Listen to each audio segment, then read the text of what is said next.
So hello guys, welcome back to the channel Medicoto. तो आज अपन पढ़ेंगे फिजिक्स का एक टॉपिक। तो देखो गाइस, आज अपन पढ़ेंगे फ्रिक्शन। ठीक है। तो फ्रिक्शन के अंदर आपके टोटल 20 फॉर्मूले हैं। इन 20 फॉर्मूलों को अगर आप याद कर लोगे तो आपका फ्रिक्शन एकदम आपके हाथ में आ जाएगा, आपकी मुट्ठी में आ जाएगा। ठीक है, तो चलो स्टार्ट करते हैं फ्रिक्शन से। देखो तीन तरह के फ्रिक्शन जो है आपके कांस्टेंट होते हैं। तीन तरह के फ्रिक्शन कोफिशिएंट होते हैं। कौन कौन से? पहला तो है स्थैतिक घर्षण गुणांक, दूसरा है गतिज घर्षण गुणांक और तीसरा है लोटनिक घर्षण गुणांक।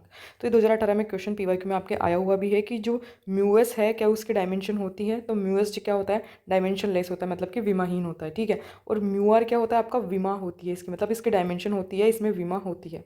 और म्यू के क्या होता है? ये भी आपका डायमेंशन लेस होता है। तो ये आप याद करो क्योंकि ये पीवाईक्यू में आया हुआ है। तो मोस्ट प्रोबेबल हो सकता है इस बार ये वाला आ जाए, म्यू के आ जाए। ठीक। अब देखो इनमें से सबसे बड़ा कौन होता है? तो म्यू एस का जो है मान ज़्यादा होता है, म्यू के का उससे कम होता है, और म्यू आर का उससे भी कम होता है। तो म्यू एस सबसे ज़्यादा, म्यू के उससे कम, और म्यू आर सबसे कम।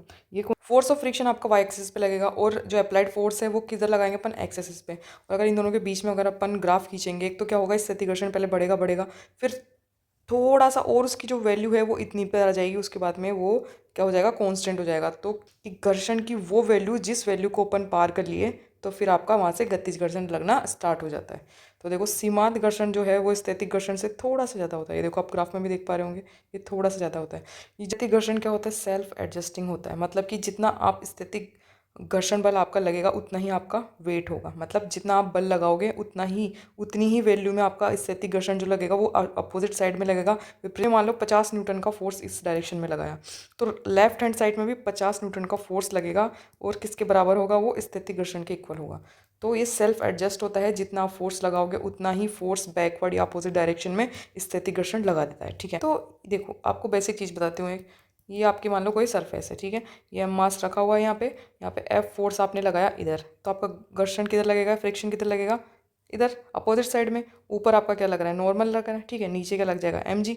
तो घर्षण कोण क्या होता है एक्चुअल में? तो घर्षण कोण होता है नॉर्मल, और नॉर्मल और फ्रिक्शन के रिजल्टेंट के अंदर जो बीच में जो थीटा बन रहा है ना, नॉर्मल और रिजल्टेंट के बीच में जो थीटा बन रहा है वही आपका घर्षण कोण है या फ्रिक्शन एंगल है। देखो तो नॉर्मल और फ्रिक्शन और नॉर्मल के रिजल्टेंट के बीच में जो कोण है वही आपका क्या है? थीटा है। तो आपका फॉर्मूला क्या आ गया यहाँ पे? F is equal to mu into N. ये क्या आ गया? आपका घर्षण गुणांक आ गया। अब देखो म्यू का इसके इक्वल होगा, टेन थीटा के इक्वल होगा। अभी आपने यहाँ से ये देखा था, इससे आप निकालोगे तो आपके पास में म्यू क्या जाएगा? टेन थीटा के इक्वल आ जाएगा।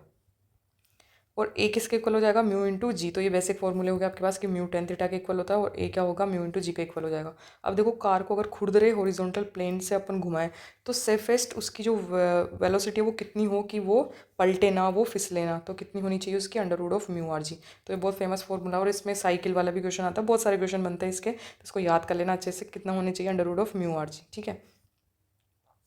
रफ नत्तल पर अगर कोई गति करें, तो देखो रफ नत्तल पर अपन बात करते हैं, रफ नत्तल पर कोई गति हो, ठीक है, किसी बॉक्स की, तो क्या होगा? नॉर्मल लगेगा आपका परपेंडिकुलर। ठीक है। सरफेस के नीचे क्या लग जाएगा? M G cos alpha. इधर क्या लगेगा? एम जी साइन अल्फा। और इधर कितना है आपका? एफ। अभी ध्यान दो, एम जी कोस अल्फा यहाँ पे क्यों लगेगा? तो देखो सीधी सी बात है, आपका एम जी किधर लग रहा है? नीचे की साइड। ठीक है। अगर ये कोण थी अल्फा है, ठीक है, तो ये कोण भी कितना हो जाएगा? अल्फा हो जाएगा, क्योंकि ये क्या हो जाएगा? 90 माइनस अल्फा होगा, तो ये इसको वापस क्या होना पड़ेगा? अल्फा होना पड़ेगा। तो आपका ये वाला जो कंपोनेंट है वो कितना हो जाएगा? ये एम जी है, तो ये एम जी कोस अल्फा हो जाएगा, और इसकी साइन अल्फा इधर लग रहा है, एम जी कोस अल्फा इधर लग रहा है। तो ए कितना हो जाएगा आपका? चिकने पर अगर अपन बात करें, अगर यहाँ पे कोई फ्रिक्शन ना हो, तो अगर कोई फ्रिक्शन नहीं है तो यहाँ पे क्या आ जाएगा? A is equal to g sine alpha आ जाएगा। लेकिन अगर मैं बात करूँ यहाँ, अगर यहाँ पे फ्रिक्शन है, यहाँ पे फ्रिक्शन है मान लो, अगर यहाँ पे फ्रिक्शन है तो क्या होगा? एम ए जो ये वाला फोर्स है ना, इसको ज़्यादा होना पड़ेगा एम जी sine alpha plus mu g cos alpha से। और उसके लिए आपके पास में जो एसेलरेशन है वो कितना होना चाहिए? एम से एम तो कट जाएगा। ठीक है। तो कितना होना चाहिए? तो ए की वैल्यू ज़्यादा होनी चाहिए, बराबर होनी चाहिए किसके? जी sine alpha plus mu g cos alpha के। अगर वो ब्लॉक फिसलने लग जाए, ठीक है, वो जो ए है वो कितना होना चाहिए? तो इसका मतलब क्या हुआ? जी sine alpha minus mu g cos alpha करेंगे, तो यहाँ पे प्लस की जगह क्या आ जाएगा? यहाँ पे माइनस आ जाएगा। अब वो फिसल रहा है ना, इसका मतलब एक कम है, तो इसमें से आपको ये माइनस कर देना है। तो यहाँ पे क्या आ जाएगा? ए के वैल्यू कितनी हो जाएगी? जी sine alpha minus mu g cos alpha. चिकने की तुलना में अगर खुरदरी सतह पर कोई वस्तु फिसलने में एन गुना समय ले रही है, तो उसका फॉर्मूला क्या होगा?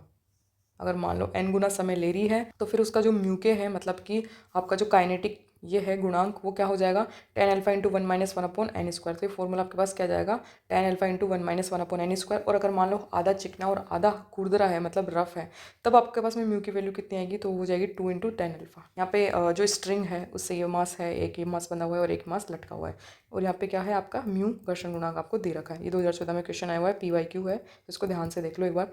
तो क्या होगा नीचे इसमें क्या लगेगा mg। यहाँ पे तो mg का कोई मतलब ही नहीं, क्योंकि ये तो क्या है हॉरिजॉन्टल सरफेस पे पड़े हुए हैं, ठीक है, लटका हुए चीज़ों पर ही mg लगता है, ठीक है। तो नीचे इसमें क्या लग जाएगा mg, तो ये mg लग जाए माइनस 2 म्यू इंटू mg। तो इसमें कितना लगेगा ध्यान रखना, अगर यहाँ पे फ्रिक्शन नहीं होता तो मैं यहाँ पे फोर्स ऐड करती ही नहीं, तो मैं यहाँ पे क्या लिखती 0 लिखती, तो mg माइनस 0 लिखती अपॉन 3m मेरे को लिखना होता। लेकिन यहाँ पे आपका क्या लग रहा है, घर्षण लग रहा है, म्यू आएगा। तो जब भी घर्षण लगता है तो अपन इन दोनों मास को भी इंक्लूड करते हैं फोर्स के अंदर। तो यहाँ पे आपका कितना आ जाएगा 2 into mu into mg upon total mass तो अपन लिखना ही लिखना है, तो यहाँ पे कितना लिख देंगे 3m। तो जैसे आप इसको सोल्व करोगे तो आपके पास में ये आंसर आएगा। ये 2014 में क्वेश्चन आया हुआ है, मजाक मत समझना, ये बात सारी चीज़ें सारे कॉन्सेप्ट बहुत काम के हैं और बहुत आपको बहुत सारे क्वेश्चन करने में इससे हेल्प मिलेगी आपको। मान लो एक चेन लटकाई हुई है, ठीक है, ये आपका एक मेज है, इस पर एक चेन लटकाई हुई है, मान लो इसकी पूरी लेंथ L है और इसका ये वाला भाग x भाग नीचे लटका हुआ है। तो टेबल पर पड़ा हुआ कितना भाग होगा L माइनस एक्स हो जाएगा, ठीक। x की वैल्यू कितनी होनी चाहिए कि चेन स्थिर है, मतलब इस तरह से लटकी रहे, पूरी फिसल के नीचे ना आए। तो यहाँ पे आपके पास में फॉर्मूला आएगा x की वैल्यू कितनी होनी चाहिए mu into L upon 1 plus mu. जब आप ये फॉर्मूला लगाओगे तो आपके पास से x की वैल्यू आ जाएगी, और x एक्चुअल में क्या है, नीचे लटका हुआ पार्ट है, क्या है नीचे लटका हुआ पार्ट। थर्ड नंबर पर देखें तो मान लो ये कोई गाड़ी है, ये इसका मास कितना है m, और इससे एक बॉक्स चिपका हुआ उसका मास कितना है स्मॉल m है। अब वो क्वेश्चन में पूछ रहा है कि m ना गिरे तो आप एक्सेलरेशन बताओ, तो वो एक्सेलरेशन बताओ जिससे कि m नीचे ना गिरे, ठीक है। अब आपने इसको फोर्स इधर दिया a, तो सूडो फोर्स किधर लगेगा अपोजिट साइड में, इधर a दिया तो इधर क्या लग जाएगा आपका ma लग जाएगा, कितना लगेगा ma, ठीक है। इधर ma लग गया, और देखो यहाँ पे ये इसके सरफेस पे, किसकी सरफेस पे, इस बड़ी वाली गाड़ी की सरफेस पे ये बॉक्स चिपका हुआ है, तो यहाँ पे इस सरफेस पे क्या लगेगा फ्रिक्शन, तो फ्रिक्शन किधर लगेगा इधर, ठीक है। और इधर नीचे क्या लग रहा है आपका mg, क्योंकि ये नीचे जाना चाहता है ना, तो गति के विरुद्ध लगता है, गति के अपोजिट साइड में लगता है ना फ्रिक्शन हमेशा, तो फ्रिक्शन लगेगा ऊपर, और mg तो आपका नीचे लग ही रहा है क्योंकि तो इसको नीचे पटकना चाहता है, नीचे ले जाना चाहता है, नीचे गिराना चाहता है, ठीक। तो नीचे लग गया mg, ऊपर लग गया आपका फ्रिक्शन। अब देखो इधर लग रहा है a, तो इधर सूडो फोर्स की वजह से ma इधर लग गया, ठीक है। अब देखो आपका जो ये फ्रिक्शन है वो ज़्यादा होना चाहिए mg से, है ना, तभी तो ये नहीं गिरेगा। अगर ज़्यादा नहीं हुआ तो क्या होगा, ये बॉक्स नीचे गिर जाएगा। तो यहाँ पे फ्रिक्शन का मान कितना होना चाहिए, ज़्यादा या बराबर होना चाहिए mg के। और फ्रिक्शन का मान अपन ने यहाँ पे निकाला हुआ है कितना, क्योंकि यहाँ पे नॉर्मल किधर लगेगा सतह से बाहर की तरफ और परपेंडिकुलर, तो इस सरफेस से बाहर और परपेंडिकुलर नॉर्मल किसके इक्वल हो गया ma के इक्वल, तो मैंने यहाँ पे ma लिख दिया, ठीक। अब ये इसको अगर आप सोल्व करोगे तो आपके पास में कितना निकल के आएगा, a का मान g और g अपॉन म्यू आएगा। तो a का मान ज़्यादा और बराबर होना चाहिए किसके, g अपॉन म्यू के। 2014 में क्वेश्चन आया था, PYQ है, आपको मैंने लिख भी रखा है। तो हम देखते हैं कोनिकल पेंडुलम। तो कोनिकल पेंडुलम में एक्चुअल में क्या है, जैसे मान लो कि ये इस तरह से ये पेंडुलम है, ठीक है, ये यहाँ से यहाँ तक जाता है, कैसे इस तरीके से ये गति कर रहा है यहाँ से लेके यहाँ तक, ठीक। तो यहाँ पे कोई पार्टिकल है, पहले यहाँ था फिर यहाँ पे आ गया ये पार्टिकल। अब ये आपसे पूछ रहा है ओमेगा पूछ रहा है, कोणीय चाल पूछ रहा है, मतलब कि एंगुलर स्पीड पूछ रहा है और टाइम पीरियड पूछ रहा है। तो टाइम पीरियड वो पूछेगा तो आपको टाइम पीरियड का फॉर्मूला क्या लगाना है, 2π√L cos θ अपॉन g, ये आपका टाइम पीरियड का फॉर्मूला लगेगा। और अगर उसने आपको एंगुलर स्पीड पूछ ली, कोणीय चाल पूछ ली, तो आप लगाओगे √g tan θ अपॉन r। तो ये बहुत कमाल की चीज़ है, इसको याद रखना, ये फॉर्मूला बहुत काम आता है और PYQ में क्वेश्चन भी आ चुके हैं बहुत सारे। और आप देखोगे आपके टेस्ट सीरीज में भी क्वेश्चन देखने को मिलेंगे, तो ये वाला फॉर्मूला याद ही कर लेना याद से।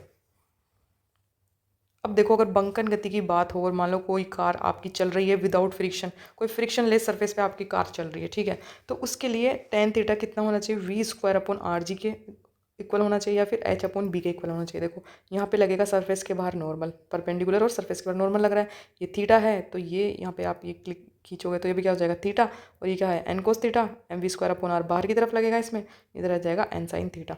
वेलोसिटी वो कितनी होनी चाहिए, safest velocity √g tan theta into R, तो आर जी tan थीटा इसकी वेलोसिटी होनी चाहिए और इसकी जो tan theta v² upon rg होनी चाहिए, ठीक है।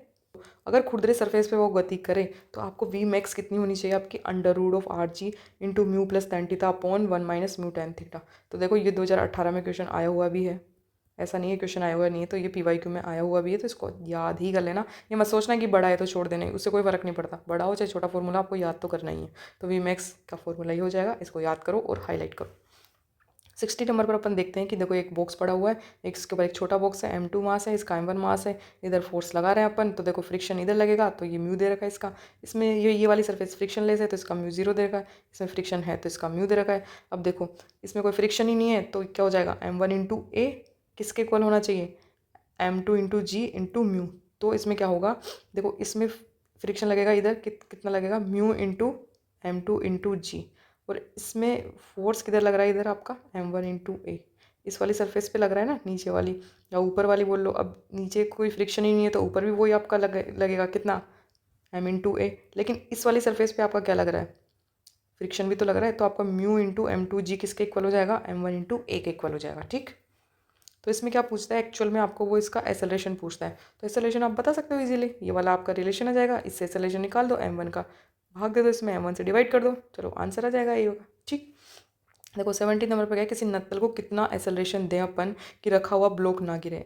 मान लो कोई नत्तल है इस तरीके से, कोई वेज फान है इस तरीके से, यहाँ पे इस बॉक्स चिपका हुआ है, तो इसको कितना अपन एसेलरेशन दें, कितना फोर्स दें कि ये ब्लॉक नीचे ना गिरे। तो ये तो मैंने आपको समझा ही रखा, इधर नॉर्मल लगेगा, इधर किधर क्या लगेगा, M A sine theta plus M G cos theta लगेगा, इधर एम ए कोस थीटा लगेगा और इधर एम जी साइन थीटा लगेगा। अब तुम पूछोगे भाई ये कैसे कैसे लग रहे हैं, तो ध्यान से देखो, आप परपेंडिकुलर तो क्या लगा दोगे, नॉर्मल। ठीक है, इधर आपका क्या लगेगा, एम ए, क्योंकि सूड इधर क्या कितना लग रहा है, एसेलरेशन इधर लग रहा है, तो सूडो फोर्स किधर लगेगा, अपोजिट साइड में एम ए।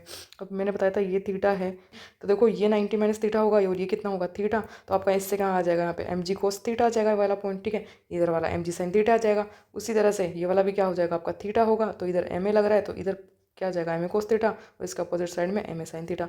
तो दो फोर्स इधर वाली डायरेक्शन में लग रहे हैं, वो कितने लग रहे हैं, M A sine theta plus M G cos theta. ठीक है, तो क्वेश्चन क्या पूछ रहा है आपसे कि एसेलेरेशन बताओ कि वो नीचे ना गिरे, तो क्या आपका आंसर क्या आ जाएगा, a equal to g tan theta, कितना आएगा, जी टेन थीटा। ये फॉर्मूला भी है और इस डायरेक्ट भी पूछा जाता है तो इसको याद करना है आपको। और नॉर्मल कितना अप्लाइड होगा इस ब्लॉक पे, तो जो आपका ब्लॉक है वो इस वेज फान पे या इस आनत तल पर जो आपका नॉर्मल कितना अप्लाइड करेगा, M G upon cos theta, ये भी क्वेश्चन आ रखा है तो है ना। और अब ये बोल रहा है कि ब्लॉक गिर जाए, तो गिरने के लिए एसेलरेशन बताओ, तो क्या आ जाएगा, जी कोट थीटा आ जाएगा, इसका जस्ट अपोजिट आ जाएगा, इसमें जी टेन थीटा आ रहा था, इसमें जी कोट थीटा आ जाएगा। ओके, अब देखो चकती अगर आपको डिस्क दे दे मान लो, और कोई ये चकती घूम रही है, मान लो ओमेगा से ये घूम रही है चकती, ठीक है, और ये कॉइन यहाँ रखा हुआ है, तो ये कॉइन गिरे ना नीचे, मतलब घूमता घूमता घूमता घूमता ऐसे सर्कल से बाहर ना निकल जाए, तो ऐसे सेफेस्ट ओमेगा या फिर मैं बोलूँ म्यू कितना होना चाहिए, तो उसका जो घर्षण गुणांक है वो कितना होना चाहिए कि ये कॉइन इस जगह पे जब रखा हुआ है तो वो घूमता हुआ नीचे ना गिरे। तो उसके लिए शर्त क्या है, म्यू का मान, या फिर मैं बोलूँ जो ये वाला समीकरण है ना, ये वाली इक्वेशन है ना, वो आएगा इसके अंदर। तो क्या होना चाहिए, म्यू की वैल्यू ज़्यादा या बराबर होनी चाहिए किसके, omega square x upon g के। अगर मान लो वो ये वाली एक्स दूरी ना देकर अगर इसको किनारे पे रख देता है, यहाँ पूछता, तो आप क्या लिख देते हैं, यहाँ पे एक्स की जगह पे आर लिख देते हैं। तो ये फॉर्मूला भी मैंने लिख दिया यहाँ पे। तो म्यू की वैल्यू यहाँ पे भी ज़्यादा है बराबर है किसके, omega square into r upon g के। तो सिंपली एक्स की जगह मैंने यहाँ पे क्या लिख दिया, आर लिख दिया। ये देखो if X is equal to R, मतलब एक्स आर की इक्वल हो गई तो आप आर लिख दो यहाँ पे। तो फॉर्मूला आपका सेम रहेगा, ओमेगा स्क्वायर एक्स अपॉन जी या ओमेगा स्क्वायर अपॉन जी। ठीक है, तो इसको शायद मौत का कुआं भी बोलते हैं ना। तो ये बैलन मान लो या फिर इसको मौत का कुआं समझ लो आप। इसमें क्या होता है, ये पर्सन यहाँ पे है, ठीक है, और ये घूम रहा है किससे, ओमेगा से घूम रहा है, किधर की साइड में, इधर की साइड में घूम रहा है, इस तरीके से ओमेगा से घूम रहा है। ठीक है, और इसकी रेडियस कितनी है आपकी, आर दे रखी है, और घर्षण गुणांक कितना है, म्यू है। तो इसका जो फोर्स है या मैं बोलूँ घर्षण बल कितना होना चाहिए कि ये इंसान नीचे ना गिरे। तो ये इस वेलोसिटी से घूमेगा, इस ओमेगा वेलोसिटी से घूम रहा है, तो ये क्या है, ओमेगा से ये घूम रहा है, तो इसका घर्षण गुणांक क्या मैं बोलूँ, इसका घर्षण बल कितना हो कि ये इंसान नीचे ना गिरे इस मौत के कुएं में, तो कितना होना चाहिए। तो फ्रिक्शन देखो एम जी इधर लग रहा है, तो फ्रिक्शन इसका अपोजिट साइड में लगेगा कितना, एफ। तो एफ की वैल्यू क्या होनी चाहिए, एम जी से ज़्यादा होनी चाहिए। इधर बल आपका ज़्यादा होना चाहिए बजाय नीचे के, तभी तो इंसान बचा रहेगा। तो एफ की वैल्यू क्या होनी चाहिए, एम जी से ज़्यादा होनी चाहिए या उसके बराबर होनी चाहिए। तो देखो इसमें क्या होगा, एफ की वैल्यू कितनी हो जाएगी आपकी, mu into M omega square into R. ठीक है, एफ की वैल्यू, फ्रिक्शन की वैल्यू कितनी होगी, M omega square into R into mu, तो अपन को लगाना ही है। तो इस पूरे की वैल्यू एम जी से क्या होनी चाहिए, ज़्यादा होनी चाहिए। अब देखो जो भी आपको वो पूछेगा आप निकाल सकते हो, एम से एम तो कैंसिल आउट हो जाएगा। अगर म्यू की वैल्यू पूछी है तो g upon omega square into r आ जाएगा। ठीक है, तो इस समीकरण से, इस फॉर्मूले से आप कोई भी चीज़ निकाल सकते हो जो भी आपसे क्वेश्चन में पूछी हुई है। अब देखो ये अर्धवृत्ताकार प्याला है, मान लो कटोरा है या बाउल है, जो भी आप बोलो। इसमें क्या होता है कि जो एक कीड़ा है वो गति करता हुआ नीचे तक आ जाता है, यहाँ तक आ जाता है। अब ये क्या है, हाइट, इसकी जो हाइट है ये h है, ठीक है। किससे? सरफेस से। तो सरफेस से ये h डिस्टेंस पे आ गया, ये कहाँ से? यहाँ से गति करता हुआ यहाँ तक, ठीक है। तो ये पूछता है बताओ ये कितनी हाइट पर इसकी सरफेस को छोड़ देगा, मतलब ये कीड़ा या फिर ये जो पार्टिकल है ये पृथ्वी से कितनी हाइट पर इसकी सरफेस को छोड़ देगा, ठीक। तो आपकी हाइट कितनी आ जाएगी, r/1 - 1/√ऑफ μ² + 1। यहाँ पे ध्यान रखना अंडर रूट आएगा नीचे, r/1 - 1/√ऑफ μ² + 1 आएगा। और म्यू में बोलूँ तो कितना जाएगा आपका tan थीटा। म्यू तो आपका tan थीटा के इक्वल होता ही है, तो आप क्या लिख सकते हो यहाँ पे, म्यू की जगह tan थीटा भी लिख सकते हो। अगर उसने थीटा दिया है तो आप फिर यहाँ पे tan थीटा का स्क्वायर लिखोगे, अगर उसने म्यू दिया है तो आप यहाँ पे म्यू का स्क्वायर लिखोगे, तो इससे आपकी हाइट आ जाएगी। तो इस तरह से अपन ने टोटल अपने 20 जो फॉर्मूले हैं वो कवर कर लिए हैं। मुझे नहीं लगता फ्रिक्शन में इन 20 फॉर्मूलों के अलावा कोई भी कॉन्सेप्ट बनता है या फिर इससे बाहर आएगा, भले आपका PYQ हो, नीट हो, है ना, या फिर आपकी NCERT हो, या फिर आपकी टेस्ट सीरीज चल रही हो, या फिर आपके 2025 का एग्ज़ाम हो। तो किसी भी एग्ज़ाम में इन 20 फॉर्मूलों के कॉन्सेप्ट से बाहर कुछ नहीं आएगा। मैंने जितने भी फॉर्मूले थे, जितने भी कंसेप्ट थे वो सारे लिखवा दिए, और PYQ भी मैंने इसमें लिखवा दिए हैं। और जो इंपॉर्टेंट चीज़ें हैं जो 2025 की दृष्टि से very very very very important है, वो सब भी मैंने इसमें मेंशन कर दिए। तो आपको क्या करना है, इन फॉर्मूलों को याद याद याद करना है और प्रैक्टिस प्रैक्टिस एंड प्रैक्टिस करनी है। तो इन फॉर्मूलों को याद करके जितनी प्रैक्टिस आप कर सकते हो ना, उससे ज़्यादा प्रैक्टिस करो। इससे ही आपके मार्क्स बढ़ेंगे, इससे ही बढ़िया नंबर आएंगे, और इससे ही रैंक आपकी इंप्रूव होगी। चलो मिलते हैं अगले वीडियो में, तब तक के लिए कीप हसलिंग, कीप स्टडिंग। अगर वीडियो अच्छा लगा हो तो वीडियो को लाइक कर देना, चैनल को सब्सक्राइब कर देना। चलो बाय।